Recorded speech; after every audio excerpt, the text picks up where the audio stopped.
ഓം നമ ശിവായ.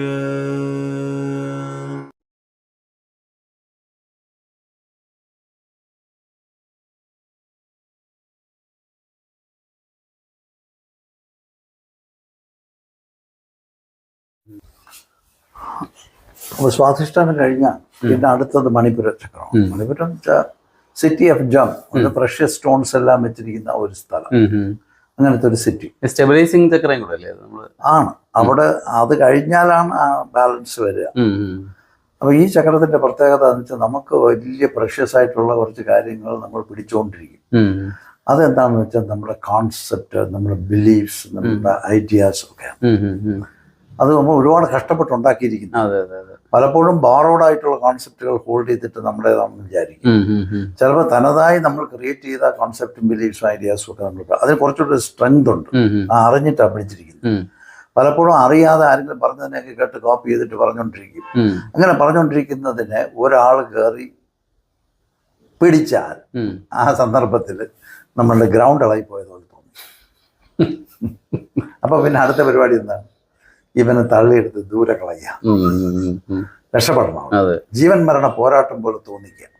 ഒന്നുമില്ല, ഒരു കോൺസെപ്റ്റിനെ ചലഞ്ച് ചെയ്തേ ഉള്ളൂ. പക്ഷെ നമുക്ക് തോന്നുന്നത് നമ്മളെ ചലഞ്ച് ചെയ്തിരിക്കുകയാണ്. നമ്മളെ അല്ല ചലഞ്ച് ചെയ്തത്, നമ്മുടെ കോൺസെപ്റ്റിനെയാണ്. ഈ ഒരു ഡിസ്റ്റൻസ് കിട്ടത്തില്ല. അത് എന്തുകൊണ്ടാണെന്ന് വെച്ചാൽ ഇത് നമ്മൾ വളരെ പ്രഷ്യസ് ആയിട്ട് നമ്മൾ സൂക്ഷിക്കുന്ന കാര്യമാണ്. ഈ സൂക്ഷിച്ചിരിക്കുന്ന കാര്യത്തിൽ നമ്മൾ അറിയാതെ അതാണ് നമ്മളൊന്ന് തെറ്റിദ്ധരിച്ചിട്ട് നിൽക്കുക. അല്ലെങ്കിൽ നമുക്ക് ഇത്രയും വെപ്രാളം വരേണ്ട കാര്യം. അപ്പൊ എന്നെ ചലഞ്ച് ചെയ്യുന്ന പോലെ തോന്നിക്കും. എൻ്റെ കോൺസെപ്റ്റിനെ അല്ല, എന്നെ തന്നെയാണ് ചലഞ്ച് ചെയ്യുന്നത്. അപ്പൊ എനിക്ക് ജീവൻ മരണ പോരാട്ടമാണ്. ഞാൻ ഇയാളെ കൊന്നേ പറ്റൂ, എനിക്ക് രക്ഷപ്പെടണമെങ്കിൽ എന്ന് തോന്നി. ഇതാണ് അത് ഫയറി ഇൻ നേച്ചറാണ്. ആദ്യത്തെ ചക്രം എർത്ത് എലമെന്റ് ആണ്, പൃഥ്വി. രണ്ടാമത്തേത് ജലം, മൂന്നാമത്തേത് അഗ്നി. അഗ്നി പോലെ ഇങ്ങനെ ഫിയേഴ്സ് ആയിരിക്കും, ഫയറി ആയിരിക്കും അതിൻ്റെ നേച്ചർ. അപ്പം അത് മനസ്സിലാക്കണമല്ലോ, അത് എന്തൊക്കെയാണ് അത് ചെയ്യുന്നത്, നമ്മുടെ കോൺസെപ്റ്റ് എങ്ങനെയാണ്, അതിനെങ്ങനെ കടന്നു വരാം എന്നൊക്കെ. പിന്നെ നാലാമത്തെ ചക്രം അനാഹത ചക്രമാണ്. ഈ ആദ്യത്തെ 3 ചക്രങ്ങൾ ഹെവി ആയിട്ടുള്ള ചക്രങ്ങളാണ്. എന്നുവെച്ചാൽ നമ്മൾ ഈ ചക്രങ്ങൾ എന്ന് പറയുന്നത് സ്റ്റേറ്റ് ഓഫ് അവയർനെസ്. അപ്പോൾ അതിനകത്ത് നമ്മൾ പെട്ട് നിൽക്കും പലപ്പോഴും. ഇനി അതിൽ നിന്ന് പുറത്തോട്ട് ഇറങ്ങി വരണമെങ്കിൽ നമ്മൾ ഇതെല്ലാം എക്സാമിൻ ചെയ്യണം. എവിടെയാണ് ഞാൻ നിൽക്കുന്നത്? അതല്ലെങ്കിൽ പെട്ടെന്ന് ചലഞ്ച് വരുമ്പോൾ പെട്ടുപോകും. ഇത് മനസ്സിലാക്കിയാൽ പെടലൊന്നുമില്ല. നമുക്ക് മനസ്സിലാകും നീ വഴക്കുണ്ടാക്കുന്നു, അത്രയേ ഉള്ളൂ. പാവത്തിന് വഴക്ക് ഉണ്ടാക്കാനുള്ള ഒരു ഇതിലാണല്ലോ നിൽക്കുന്നത്, കഷ്ടമാണല്ലോ എന്ന് തോന്നിക്കുന്ന ഒരു എമ്പതിയിലേക്ക് കടക്കാനുള്ള പോസിബിലിറ്റിയാണ്. പക്ഷെ അത് വരാതെ ചലഞ്ച് ചെയ്യുന്ന നേച്ചറിലേക്ക് നമ്മൾ മാറും. അപ്പം അത് നോക്കി മനസ്സിലാക്കി, ആ ഡീറ്റെയിൽസ് ഞാൻ പിന്നെ പറയാം. അതിലേക്ക് മനസ്സിലാക്കി നമ്മൾ വരുമ്പോഴത്തേക്ക് നമ്മൾ അനാഹത ചക്രത്തിലേക്കാണ് കിടക്കുന്നത്. അതെന്ന് വെച്ചാൽ ലവ് ആൻഡ് കമ്പാഷനാണ് ഈ അനാഹത ചക്രത്തിൻ്റെ ആസ്പെക്ട് എന്ന് പറയുന്നത്. അപ്പോൾ ഒരാൾ ഒരു ഹ്യൂമൻ ആയിട്ട് മാറുക, നമ്മൾ ഇതുവരെ നിന്നിടത്തുനിന്ന് മാറി മനുഷ്യനായിട്ട് മാറുക. അങ്ങനെ മനുഷ്യനായിട്ട് മാറുന്നതിൻ്റെ ഭാഗമായി നമ്മൾ ഇതെല്ലാം അന്വേഷിച്ച് മനസ്സിലാക്കി നോക്കിയെടുത്ത് അനലൈസ് ചെയ്ത് തപസ് ചെയ്ത് ഓരോ ചക്രത്തിലും ഹ്യൂമൻ ബീയിങ് ആയിട്ട് മാറുന്ന സ്ഥലമാണ്. അപ്പൊ ആ സ്ഥലത്തേക്ക് നമ്മൾ ഇറങ്ങി വന്നു കഴിയുമ്പോൾ നമുക്ക് ഉണ്ടാകുന്ന അത് തന്നെ. അപ്പൊ അങ്ങനെ നമ്മൾ അകത്തോട്ട് നോക്കി അവിടെ എത്തി. അപ്പൊ ഇതിനെന്താണ് തടസ്സമായിട്ട് നിൽക്കുന്നത് എന്നുള്ളതൊക്കെ മനസ്സിലായി കഴിഞ്ഞു. ഒരു പോയിന്റ് ഉണ്ട് ഇതിനകത്ത്. അതെന്താണെന്ന് പറഞ്ഞു കഴിഞ്ഞാൽ, ഞാൻ എൻ്റെ ബിലീഫ്, എൻ്റെ കോൺസെപ്റ്റ്, എൻ്റെ ഐഡിയാസാണ് ഞാനെന്ന് ഐഡൻറ്റിഫൈ ചെയ്ത് പോയാൽ നമുക്ക് ഈ പറഞ്ഞ എല്ലാ സ്ട്രോങ് ഇമോഷൻസും മാനിഫെസ്റ്റ് ചെയ്യാനുള്ള സാധ്യതയിലാണ് നിൽക്കുന്നത്. നാശത്തിലേക്ക് വരും. കാരണം എന്താണെന്ന് വെച്ചാൽ ദേഷ്യം തന്നെ എടുത്തു പോകും. ദേഷ്യം എടുക്കുകയാണെങ്കിൽ എന്താ സംഭവിക്കുന്നത്? അപ്പോഴത്തേക്കും നമ്മുടെ ഹാർമോണൽ സിസ്റ്റം എല്ലാം മാറി, നമ്മുടെ കൺസ്ട്രക്റ്റീവ് സിസ്റ്റം എല്ലാം പുട്ട് ഓഫ് ചെയ്തു, നമ്മുടെ സ്ട്രെസ് സിസ്റ്റം എല്ലാം ഭയങ്കരമായിട്ട് സ്റ്റിമുലൻ്റ് ആയി, ഹാർട്ട് ബീറ്റ് കൂടി, ലങ്സിൻ്റെ റേറ്റ് കൂടി, നമ്മുടെ എല്ലാ രീതിയിലുള്ള ഡാമേജിങ് സിസ്റ്റം എല്ലാം ഓണായിരിക്കും. അങ്ങനെ അധിക നേരം നിൽക്കാൻ ഒക്കത്തില്ല, ശ്വാസഗതിയെല്ലാം മാറി. അപ്പം ഇതിങ്ങനെ നമുക്ക് എപ്പോഴും ഉണ്ടായിക്കൊണ്ടിരിക്കുകയാണെന്നുണ്ടെങ്കിൽ നമ്മൾ അറിയാതെ നമ്മളെ തന്നെ മരണത്തിലേക്ക് തള്ളിക്കൊണ്ടിരിക്കുന്ന സമയമാണ്. അത് തിരിച്ചറിഞ്ഞു കഴിഞ്ഞാൽ ഇത് നോക്കി ഇതിൽ നിന്ന് പുറത്തിറങ്ങി വരണമെന്ന് തോന്നി. അതല്ലെങ്കിൽ സ്വാഭാവികമായി ഞാൻ ഇങ്ങനെയാണെന്ന് പറഞ്ഞല്ലേ ആളുകൾ ജസ്റ്റിഫൈ ചെയ്യുന്നത്. അവയർനെസ് കൂടുതലുള്ളവർക്ക് ഒരു ക്രിയേറ്റീവ് ഇതായിട്ട് മാറ്റാൻ പറ്റുമെന്ന് പറയുന്നത്. ശിവന്റെ ദേഷ്യം പോലെ അതെ, ബോധത്തോടുള്ള ദേഷ്യപ്പെടലാണെങ്കിൽ അങ്ങനെ ചെയ്യാൻ പറ്റും. ആ പോസിബിലിറ്റി ഒക്കെ ഉണ്ട്. ഞാൻ പറഞ്ഞു പോയതാണ്. കാരണം അതെ ഉണ്ട്.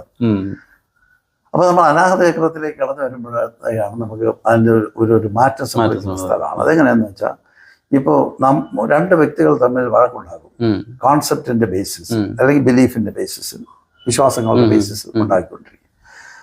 ചലഞ്ച് ഭയങ്കരമായിട്ട് നടന്നുകൊണ്ടിരിക്കുക. മറ്റേ അതിൽ ഒരാൾ പിടിവിട്ടു, അങ്ങ് പൊട്ടിക്കരയുക. അപ്പോൾ ഈ ഇന്റലക്ച്വൽ സൈഡിൽ നിന്ന് മാറിയിരിക്കുക. ഇപ്പോൾ ഇന്റലക്ച്വൽ സൈഡിൽ നിന്ന് ഫൈറ്റ് ചെയ്തുകൊണ്ടിരുന്ന ആളുടെ പിടിയില്ല ഇനി എന്ന് പറഞ്ഞ് പോയിട്ട് ഡിഫീറ്റഡ് ആയ ഒരു സ്ഥലത്ത് ഇതിൽ നിന്ന് കരയുക. അങ്ങനെ കരയുമ്പോൾ ഈ മറ്റേ ഇന്റലക്ച്വലായിട്ട് നിന്നിരുന്ന ആള് അണ്ണാണ്ടാവുമോ അത് അയാൾ കൊല്ലാൻ നോക്കുമോ? ആർമിയിൽ എല്ലാം കൂടെ ഇട്ടിട്ട് ഞാൻ ഫൈറ്റ് നിർത്തി എന്ന് പറഞ്ഞ് രണ്ട് കൈ പൊക്കുമ്പോൾ ഇവനെ കൊണ്ടുപോയിട്ട് ആഹാരം കൊടുത്ത് സംരക്ഷിക്കുക. ഇവ ഇത് ചെയ്തില്ലെങ്കിൽ ഇവന്റെ മരണമാണ്. അതിങ്ങനെ നേച്ചുറൽ ഉള്ളതാണ്. അപ്പൊ അങ്ങനെ ഈ മനുഷ്യൻ ഇത് തിരിഞ്ഞു നോക്കി ഇത് മനസ്സിലാക്കി വരുമ്പോഴത്തേക്കും ഈ ആള് നമ്മളെ ചലഞ്ച് ചെയ്യുമ്പോഴും അയാൾക്കുണ്ടാകുന്ന ദുഃഖം ഇയാൾക്ക് റെക്കഗ്നൈസ് ചെയ്യാൻ പറ്റുന്ന ഒരു സ്ഥലത്തേക്ക് മാറും. അതിനെയാണ് നമ്മൾ എംപതി എന്നും കമ്പാഷൻ. സോറിയുടെ ഇമ്പോർട്ടൻസ് അവിടെയാണ്. അത് പറഞ്ഞ അവിടെ തീരും. അത് പറയാൻ പറ്റൂല. അപ്പൊ അങ്ങനെ ഇതാണ് അനാഹത ചക്രത്തിന്റെ പ്ലാൻ. എനിക്ക് തോന്നുന്നു ഈഗോയുടെ തലം ഇവിടം വരെ വരുമ്പോഴായിരിക്കും ഏറ്റവും മാനിഫെസ്റ്റ് ചെയ്യുന്ന മണിപുര.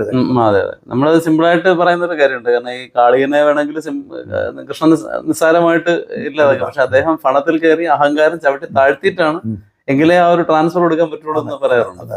അത് അറിയണം. അതെ അതെ അതെ. അപ്പൊ അങ്ങനെ അനാഹത ചക്രത്തിൽ വന്ന ബാലൻസ്, ഇതാണ് ബാലൻസ് ചക്ര എന്ന് പറയുന്നത്. അതായത് അതിന്റെ സിമ്പിളേ ഇങ്ങനെയാണ്: ഒരു ഡൗൺവേർഡ് പോയിന്റിങ് ട്രയാങ്കിൾ ഒരു അപ്വേർഡ് പോയിന്റിങ് ട്രയാങ്കിളിന് എതിരെ പ്ലേസ് ചെയ്തിട്ട് ഒരു ഹെക്സാഗ്രാം ക്രിയേറ്റ് ചെയ്തിരിക്കുക.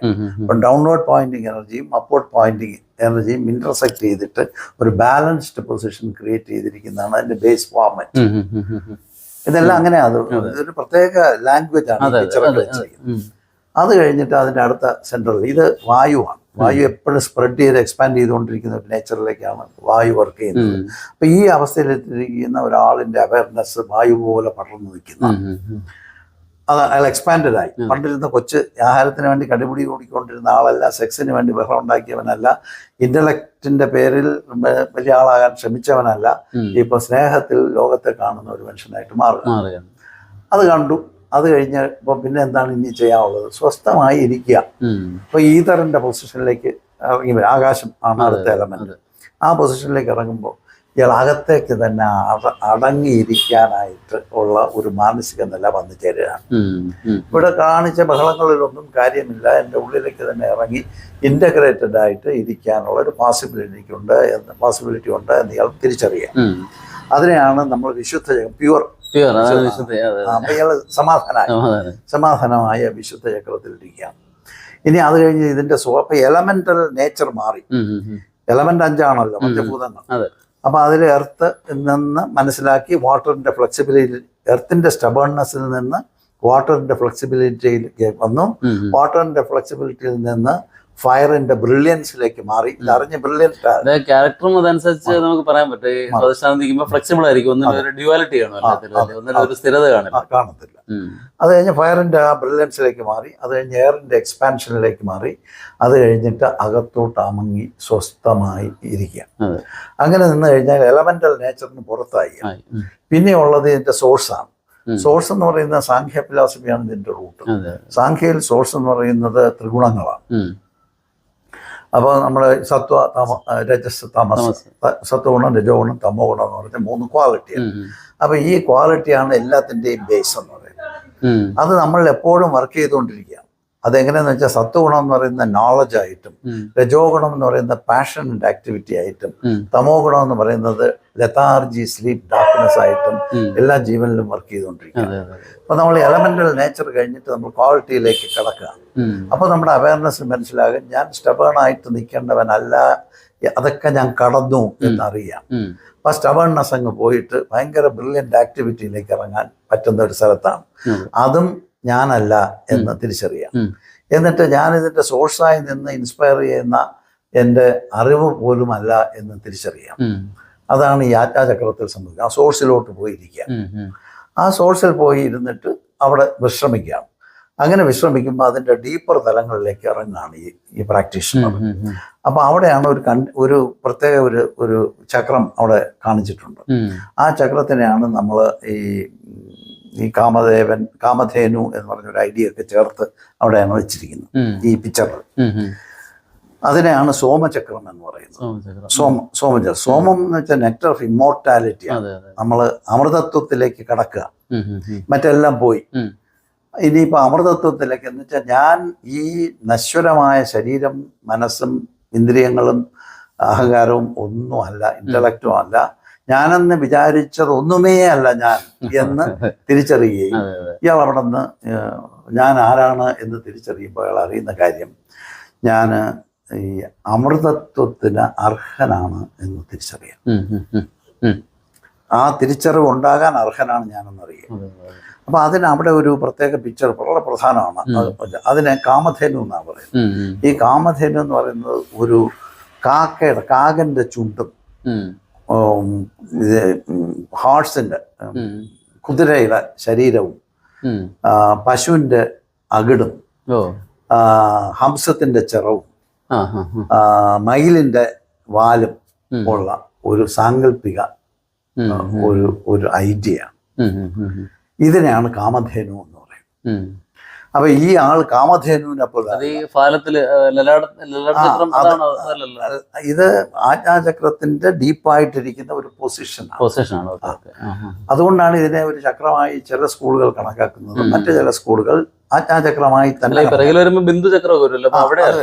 അതല്ല, ഇത് നമ്മൾ ഈ ആജ്ഞാചക്രം ഇവിടെ പ്ലേസ് ചെയ്താൽ ഇത് കുറച്ചുകൂടെ മുകളിലായിട്ട് പ്ലേസ് ചെയ്യും.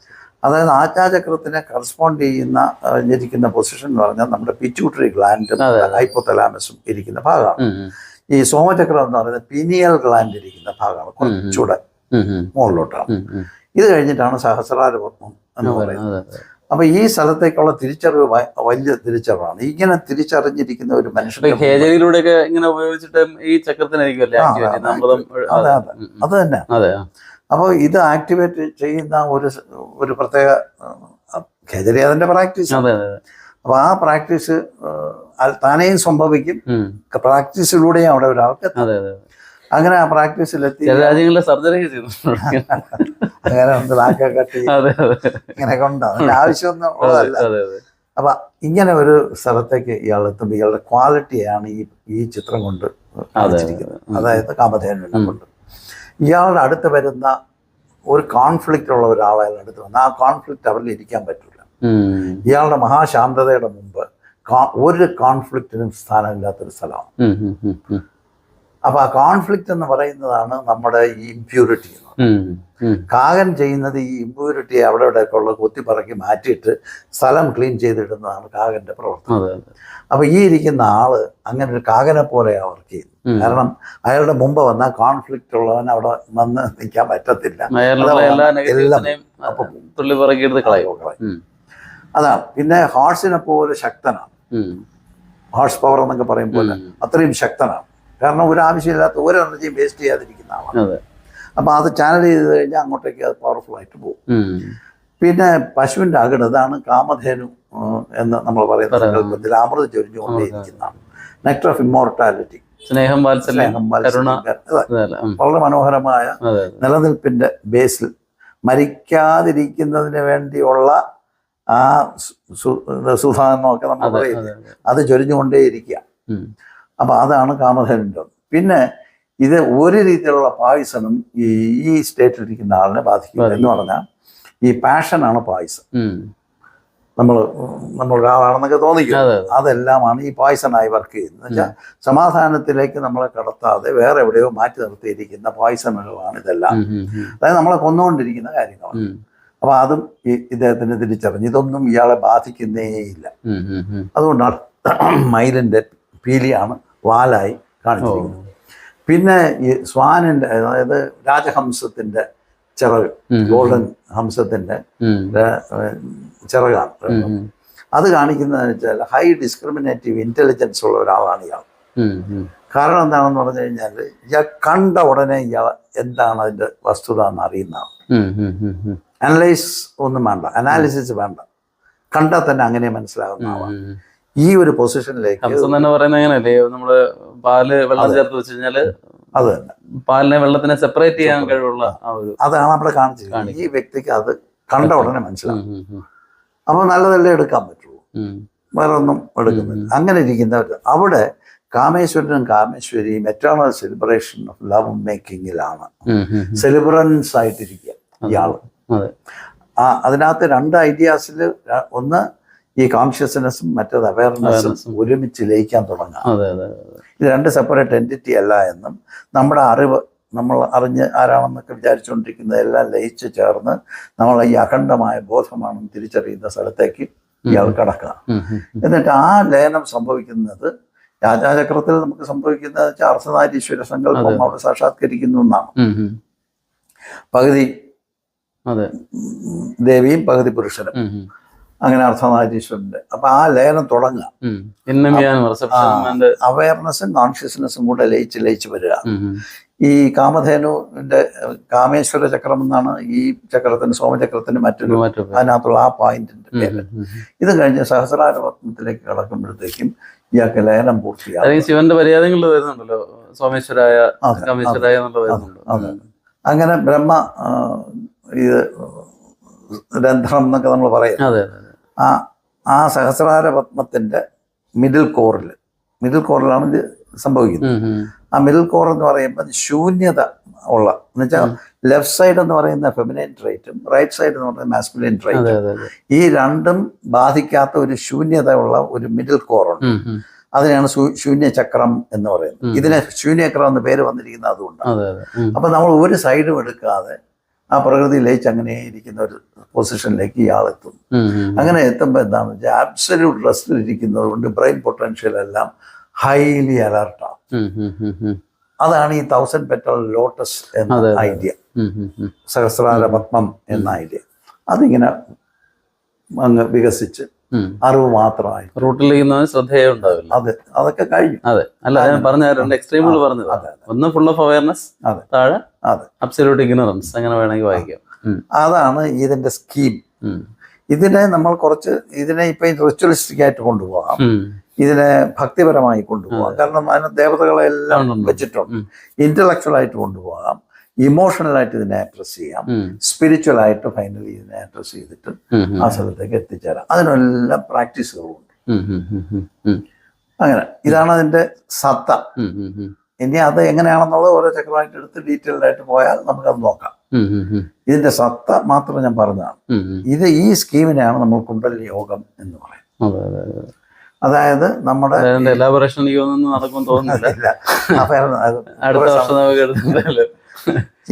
അവയർനെസ്സും ബോധവും ഒരുമിക്കുന്ന ഒരു സ്ഥലം, രണ്ട് സെപ്പറേറ്റ് ആയി നിൽക്കാതെ അഖണ്ഡമായ ബോധമായി നിൽക്കുക. ഇപ്പൊ കുണ്ടലിനി എന്ന് പറയുന്നതിന് നമുക്ക് ബോധമാണെന്ന് പറയാം, നമ്മുടെ ഉള്ളിലുള്ള അഖണ്ഡമായ ബോധം.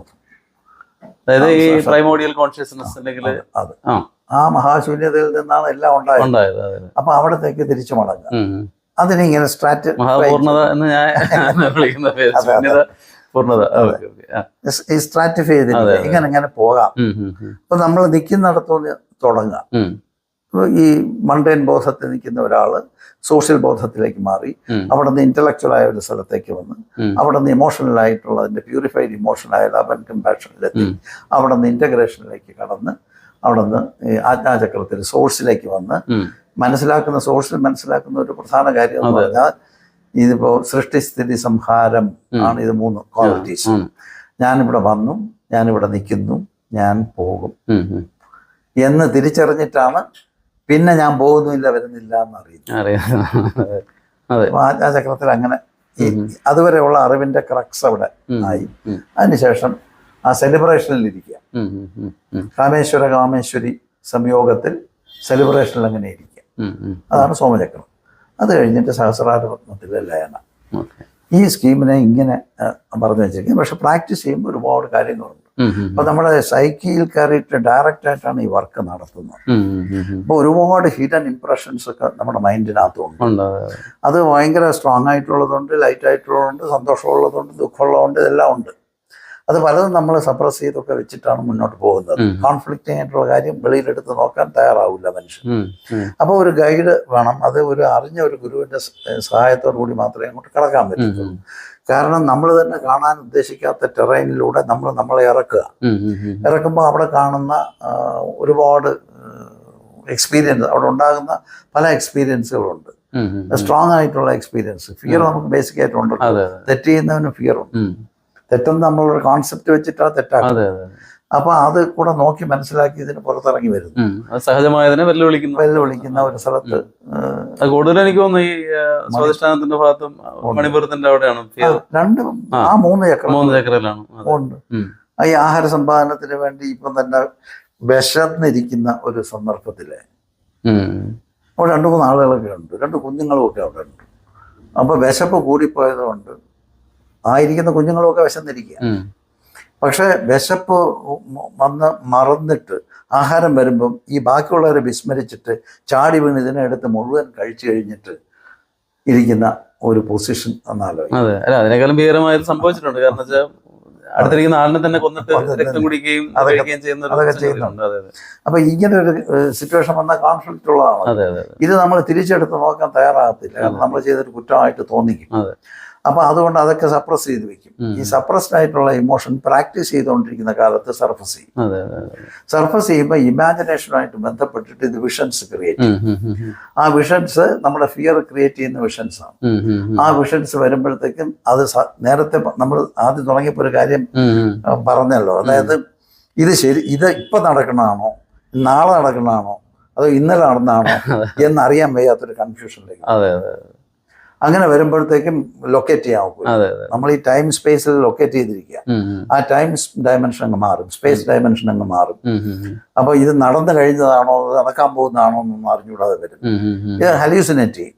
ഇങ്ങനെ ഹലൂസിനേറ്റ് ചെയ്യുമ്പോൾ നമ്മുടെ ഒരു നോർമൽ നിൽക്കുന്ന പ്ലെയിൻ കൺഫ്യൂസ്ഡ് ആയി. അങ്ങനെയൊക്കെ വരുന്ന എക്സ്പീരിയൻസുകൾ ഇതാണ് ഈ കുണ്ടലിനി പാനിക് എന്ന് പറയും. ഇത് നല്ലതിനാണ് വരുന്നത്. ഇത് കൊല്ലാൻ വരുന്ന കാര്യമല്ല, ഇത് നമ്മളെ തന്നെ തിരിച്ചറിയാൻ വരുന്ന കാര്യമാണ്. പക്ഷേ ഒരു അറിഞ്ഞ ആളിന്റെ കൈപിടിച്ച് അങ്ങോട്ട് നമുക്ക് പോകാൻ പറ്റുള്ളൂ. അപ്പൊ ഈ കുണ്ടലിന്റെ കാര്യം അതോടൊപ്പം തന്നെ വിപരീത കുണ്ടലിനി എന്ന് പറഞ്ഞൊരു സംഗതി അത് ഈ വിപരീത കുണ്ടലിനി എന്ന് നമ്മൾ ഉദ്ദേശിക്കുന്നതെന്ന് വെച്ചാല് ഈ കുണ്ടലിനി എന്ന് പറയുന്നത് ഈ ശക്തിയിലേക്കുള്ള പ്രയാണം. ശക്തിയെ അവിടെ നിന്ന് ജ്വലിപ്പിച്ചിട്ട് നമ്മളെ സോഴ്സിലേക്ക് കൊണ്ടുപോകാനുള്ള. അതേ സമയത്ത് തന്നെ ഇതിന്റെ നെഗറ്റീവായിട്ടുള്ള ഒരു സൈഡ് ഉണ്ട്. ഈ എല്ലാ കാര്യത്തിനും ഒരു നെഗറ്റീവും പോസിറ്റീവും സൈഡ്സ് ഉണ്ട് അവയർനെസ്. അപ്പം ആ നെഗറ്റീവ് സൈഡിനെ നമുക്ക് മനസ്സിലാക്കാതെ നമ്മൾ മറ്റിടത്ത് പോകാൻ പറ്റത്തില്ലല്ലോ. നെഗറ്റീവ് സൈഡിന് അത് ചോദിച്ചത് കാരണം പണ്ട് അതായത് ഈ അമരസിംഹന്റെ കാലഘട്ടത്തിൽ ജീവിച്ചിരുന്ന ഒരു വലിയ മാത്തമാറ്റീഷ്യൻ വിപരീത കുണ്ടലിനി പ്രവർത്തിച്ചത് കൊണ്ട് മറ്റൊരു ഫോർമാറ്റിൽ മറ്റൊരു കാലത്ത് ജനിച്ചു എന്നുള്ള രീതിയിൽ ഭയങ്കരമായിട്ട് മാത്തമാറ്റീഷ്യനാണ്. പക്ഷെ അദ്ദേഹം ഒരുപാട് തരത്തിലുള്ള ശാരീരികമായ വൈകല്യങ്ങൾ ഉള്ള ഒരാളാണ്. അപ്പൊ അവിടെ ഇങ്ങനെ ഈ ആ ഒരു കോണ്ടെക്സ്റ്റ് ഇത് വായിച്ചു പോയിട്ടുണ്ട്. അതാണ് ഞാൻ ചോദിച്ചത്. അല്ല, അതിതാണ് നമ്മുടെ ഈ നെഗറ്റീവ് ട്രൈറ്റ്സ് ഇങ്ങനെ കിടക്കയില്ലേ. അപ്പൊ എന്താണെന്ന് പറഞ്ഞാൽ ആ നെഗറ്റീവ് ട്രൈറ്റ്സിനെ ചില പ്രത്യേക സാഹചര്യങ്ങൾ അതിൽ നിന്ന് അത് മനസ്സിലാക്കണം തോന്നിക്കുന്നു. അത് വികലമായ ഒരു സാമൂഹ്യ ബോധം ക്രിയേറ്റ് ചെയ്യുന്ന സാധനങ്ങളാണ്. അപ്പൊ അങ്ങനെ അതിൽ നിന്ന് അതിനെ മനസ്സിലാക്കാൻ പോകുമ്പോൾ നമ്മൾ ഈ പോകുന്ന പാത്തിൽ നിന്ന് മാറിയിട്ട് റിവേഴ്സ് പ്രോഗ്രാമിൽ നിൽക്കുക. അതിൽ കൂടെ എത്താം. പക്ഷെ അത് ഭയങ്കര തീവ്രമായിരിക്കുക വെച്ചാൽ ഭയങ്കര ഈ നരകങ്ങൾക്കകത്തൂടെ ഉള്ള പ്രയാണമാണ്. ട്രയൽ ബൈ ഫയർ എന്ന് പറയുന്നത് അങ്ങനെയും എത്താം. പക്ഷെ അത് അറിയുന്ന ഒരാളില്ലെങ്കിൽ ഇതൊക്കെ സംഭവിക്കും.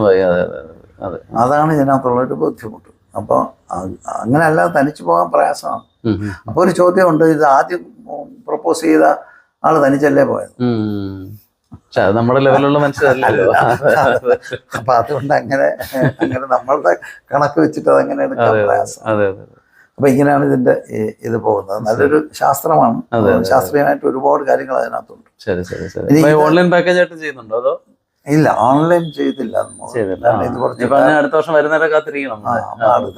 കാരണം ഇത് ഡയറക്റ്റ് ആയിട്ട് ഇനിയിപ്പം വരുന്നത് ഒക്ടോബറിലാണോ വരുന്നത്? നവംബർ ബിഗിനിങ്ങിൽ.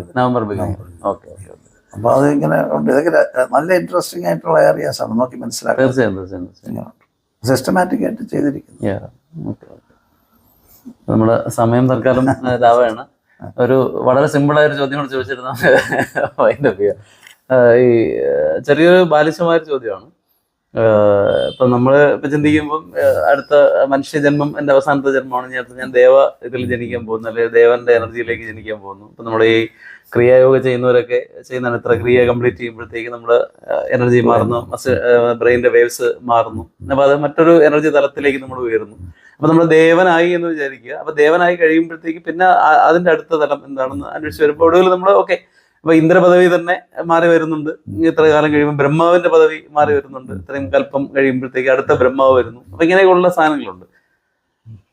ചോദ്യം ഇത്രയേ ഉള്ളൂ, അപ്പൊ ദൈവങ്ങൾ എങ്ങനെയാണ് ഉണ്ടായത്, അല്ലെങ്കിൽ ഒരു ദൈവം ഏകദൈവത്തിനാണെങ്കിൽ തുടക്കം എങ്ങനെയായിരുന്നു എന്നുള്ളൊരു വളരെ എലാബറേഷനിലേക്ക് പോകട്ടെ. കഴിഞ്ഞ നമ്മളത് പറഞ്ഞായിരുന്നു, ആ തുടക്കം, ആ ഇനിഷ്യൽ വൈബ്രേഷനെ കുറിച്ച് പറഞ്ഞു. ഒരു സാധാരണ മനുഷ്യൻ ഒരു ചോദ്യം ചോദിച്ചു കഴിഞ്ഞാൽ എങ്ങനെയായിരിക്കും?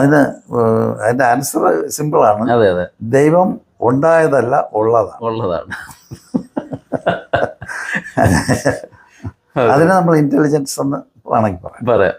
അപ്പൊ നേരത്തെ നമ്മൾ ചോദിച്ചത് അതാണ്. അപ്പൊ ഞാൻ എന്നും ഉണ്ടായിരുന്നു, ഓഷോ പറയാൻ പോലെ ഉണ്ടായ പ്രത്യേകിച്ച് ഉണ്ടായതല്ല, ഇങ്ങനെയൊക്കെ തന്നെ ആയിരിക്കും, ഉള്ളതാണ്. അപ്പൊ അതുകൊണ്ട് അത് ഉണ്ടാകുന്ന ഒരു സങ്കല്പം അങ്ങനെയൊക്കെ വേണമെങ്കിൽ പറയാമെന്നല്ലാതെ ഉള്ളത് ഉണ്ടാവില്ലല്ലോ. അതെ അതെ, അതാണ് അതിൻ്റെ അകത്തുള്ള. Okay okay. അപ്പൊ അങ്ങനെ അടുത്ത 1-2 ആൾക്കാർ ഇങ്ങനെ വെയിറ്റിംഗ് ആണ്. അപ്പൊ അടുത്ത വർഷം എനിക്കൊന്ന് വളരെ പെട്ടെന്ന് ഒരു വർഷം കടന്നു പോയി തോന്നുന്നു, വളരെ പെട്ടെന്ന് പോയി. കഴിഞ്ഞ ഫെബ്രുവരിയിലാണ്, ജനുവരിയിലാണെന്ന് നമ്മൾ ഇരുന്നു. അപ്പൊ അടുത്ത ഇതായി. അപ്പൊ അടുത്ത വർഷം വീണ്ടും കാണാം, കൂടുതൽ കാര്യങ്ങളുമായിട്ട് കുറച്ച് നേരത്തെ നമുക്ക് ഇരിക്കാം. അപ്പൊ thank you so much for sharing such valuable knowledge. Thank you so much.